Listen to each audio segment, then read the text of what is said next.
Hello అండి అందరికీ. నేను ఈరోజు అయాన్ షాదీ కోసం టమాటా దోస చేశాను. ఇది చాలా సింపుల్‌గా చేసుకోవచ్చు. ఎలా చేయాలో మీకు కూడా చెప్తాను. చూడండి, మన ఇంట్లో దోస బ్యాటర్ ఉంటుంది కదా! ఆ దోస బ్యాటర్‌తోనే చేసుకోవచ్చనమాట. దీనికోసం నేను ముందుగా 2 టమాటాలను తీసుకొని వాటిని కట్ చేసి మిక్సీ జార్‌లో వేసుకొని మెత్తని ప్యూరీలాగా చేసుకున్నాను.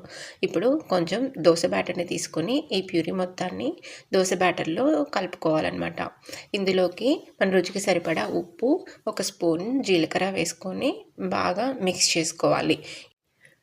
ఇలా మిక్స్ చేసుకున్న తర్వాత దీన్ని పక్కన పెట్టుకొని మనం స్టవ్ మీద పెనం పెట్టుకొని అది వేడయ్యాక మనం దోసల్ని ఎలా వేసుకుంటామో అలాగే దోసలాగా వేసుకొని దీనిపైన నెయ్యిని కానీ లేదా ఆయిల్ని కానీ అప్లై చేసుకోవాలి.